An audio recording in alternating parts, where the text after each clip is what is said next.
This small piece of America, almost 1,000 miles from the U.S. mainland, has never felt more remote. But it is not forgotten.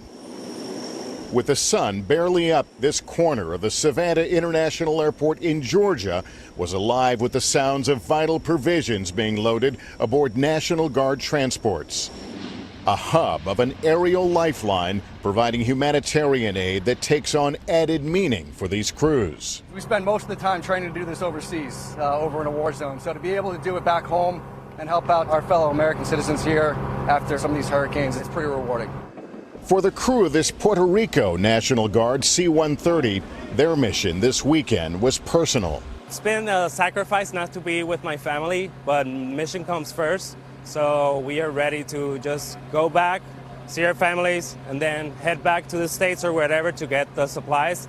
You can see the ramp is lined with planes from National Guard units across the country, Kentucky and Texas and Missouri.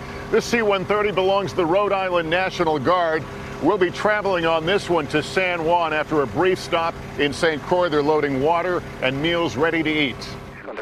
Once airborne, the urgency of this humanitarian mission is apparent on their faces. What's it like flying into the hurricane zones in terms of what you're seeing out the window when you're descending? It's a little distracting, to be honest with you. I have a lot to do up here in the right seat, but when I see some of the devastation down there on the ground, it's pretty bad. I've never seen anything like it. Getting into San Juan has not been easy. The airport has been struggling to get up to full operations. A lot of the facilities that we use to navigate aren't up. It's kind of like the Wild West a little bit, but we're trained to do it, and we do it pretty well, I think. Finally, on the ground, you don't have to go very far from the airport to appreciate just how great the need is. The military has put their own radar system in place temporarily here. They're trying to get it linked into the FAA system. That'll allow them to bring more flights in as the days go on. Now, even as we look at what Hurricane Maria did to Puerto Rico, believe it or not tonight, it is still a hurricane, a Category 1. And while it's not a threat to make landfall in the U.S., tropical storm force winds are expected on the outer banks of North Carolina. Also, a 2 to 4 foot storm surge and dangerous surf before the storm turns further out to sea.